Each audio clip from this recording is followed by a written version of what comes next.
doing some maintenance, some upkeep on the old bass boat. Things we can talk about. Beautiful, beautiful early November day here in central Missouri. Got a few chores to do before we go fishing again. Be right back.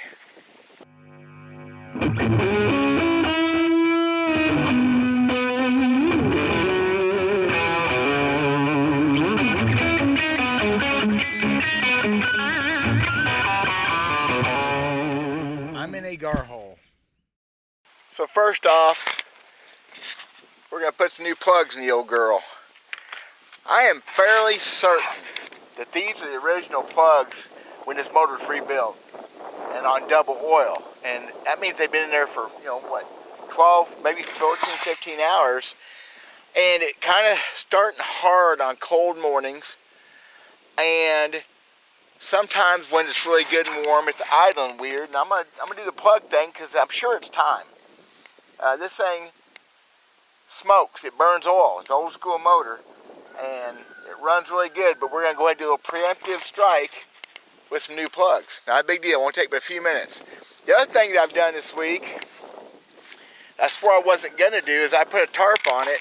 I bought a cover. Now, I bought a cheap, generic Bass Pro Shop cover. It was going to be some nasty weather, and which didn't happen. It's brand new. $159 cover. The plan, there's always plans. A custom cover for it's going to be over $1,000, even if it's not a trailering cover, which I have no need for a trailering cover. I'm tired of cats. This cat followed me out here. He just loves being in that boat. This cover he can't get in the boat. He can get on top of the cover, but he can't get in the boat. Next time we got rain coming in, it's going to be a few days, I'll go ahead and put some seats in and stretch it out. I just got it on there, good enough, tight enough. It's keeping bugs out, it's keeping the cat out, it's keeping leaves out, and hopefully it'll keep some rain out. I've had very little success with these cheap covers. Now this one, however, does fit really good. My last bass boat I had a few years ago was a 19-foot Charger. I ordered a cover from southern Missouri here. It's supposed to be made somewhat for that boat. It fit that thing so bad, and when the cover fits bad, they never work. They always tear, they always rip each other, unless they fit good, or pretty close. That cover, I don't know what that cover was for.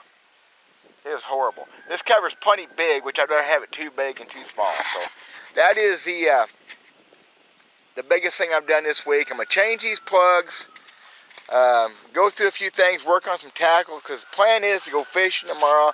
You know how those plans go. And put more oil in it. This, man, have I forgot how thirsty these things are for oil. The last 5 or so motors I ran before I quit fishing, and even the last motor I had in that Charger was a new generation, 2-stroke, new technology. They don't burn oil. They use way less oil that way. They just direct injected engines, inject the oil directly on surfaces that need oil, bearings and such, and most of it doesn't get burned, it gets recirculated. So you'd still lose some, but this thing uses twice the oil or more of my old Optimaxes. So this will be the 4th gallon I put in. Now the oil tank's 3/4 full or better, but that'd be the 4th gallon. So that means I'm using one every 4 hours or so, 3 hours. And it's not cheap.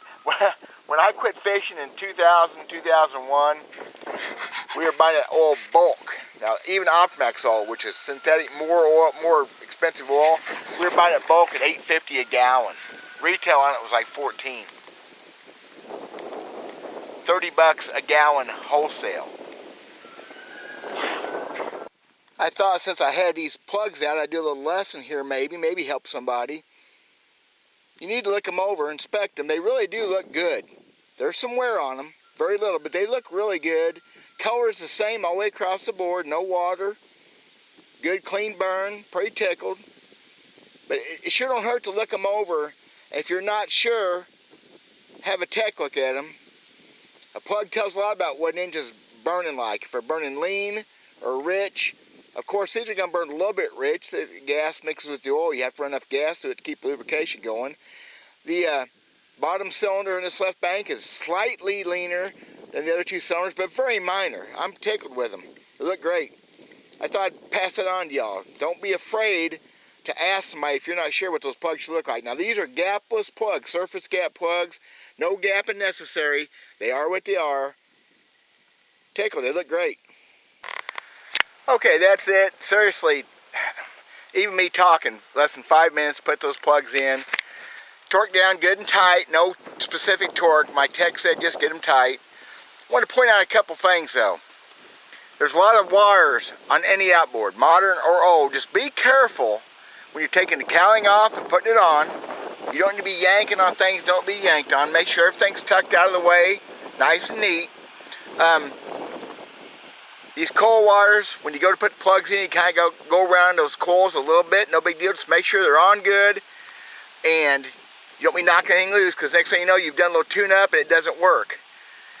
And you're like, what did I do? Okay? Just watch out for little things. Now, anybody can change plugs in an outboard motor mostly. If you're not sure, talk to a tech. YouTube videos probably show you how also. Of course, everybody's a YouTube certified pro. Some engines, like the old Evinrude Ficht, horrible engines, the plugs had to be indexed. There's a few things like that. If it's a gap plug, you gotta know the gap, and you gotta be specific on a two-stroke motor. Well, you need to be specific in any motor. Outboard motors are performance engines. They're race car engines.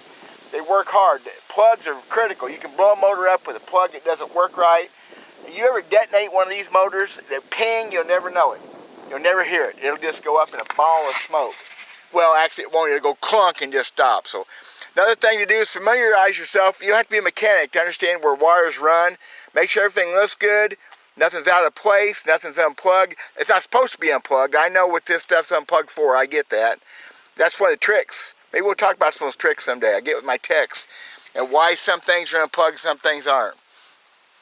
I'm looking the old girl over. Everything's clean. No leaks. Nothing major. I mean, it's a two-stroke motor. You're going to have oil film on things and gas film. BST tank looks good. Everything's tight. Nothing's leaking. Pretty critical. I'm going to look it over. I'm going to do this from time to time because it's just a good thing to do. Going to talk about a couple more things, but I think I'm going to wait and do it on the water tomorrow. I think when you're on the water, I think it's a better time to talk fishing. So that's what we're going to do. Let's do that right now. Hey y'all, how's that for magic?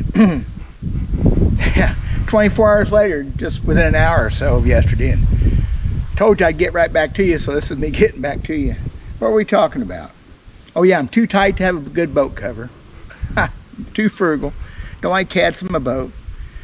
New plugs and motor running great. It never was running bad, but it's running better. It likes the new plugs. That's a good thing.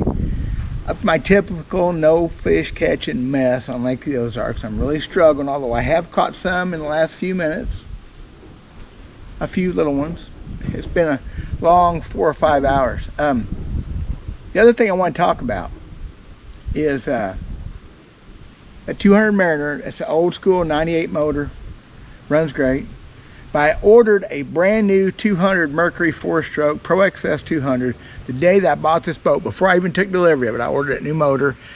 But I canceled that motor last month. Several reasons. Again, I'm too poor, too cheap. $20-something thousand. And they've went up. The one, I don't think I fixed the price when I ordered mine. It said 56 weeks when I ordered that motor. And I'm pretty sure they've went up a couple thousand. Well, it looks like to me they have. Folks, it ain't worth it. For what I'm getting out of my fishing, for what I'm doing, this motor's working fine. I am going to try to find an Optimax. I may know where one's at. The guys, my techs, kind of have one they mess with, but I'd buy a blown one if it was blown where I could rebuild it. I like the Optimax for fuel economy, blah, blah, blah. There's parts issues. Mercury, you know, I've been a Mercury guy for a long time. I also ran Evinrudes, which I'll never run. Oh, God, I hate Evinrudes. Ran Yamahas, had great experience with Yamahas. But Mercury is just, when I see one of them brand new Pro XS motors fire up and blue smoke comes out of it, it kind of bothers me. Sometimes they belch a bunch of blue smoke. That sounds like valve guides and everything. I canceled my new motor. I'm not rich. I don't have enough money to worry. I don't want payments. This one's paid for. It's running great. It's just hard on fuel, hard on oil. And I'm poor and tight. If I can get an Optimax for the money, or rebuild one or whatever, this one's ought to be worth somebody great trade. I mean, not trade. Well, I don't know, maybe trade, I don't know, maybe buy one, somebody want to trade for it. I doubt that. That's the story. I'm gonna get back to fishing. It's a windy, gorgeous day. It is high. See it come out, that sun come out when I said that? Bluebird skies. But the wind's blowing 25, 30 mile an hour. The fish should be biting just because. It's that time of year. It's November 7th or 8th, whatever. Man, hard to believe. But I have caught a few in the last half hour, so I'm gonna get back to it. That's all I got. My old boat still runs good, floats good, ain't sinking yet. Motor runs great, runs better. It was running great before, but it does like the new plugs. And I'm gonna get me a cold drink of water and get back to it. God bless you guys. Talk to you later.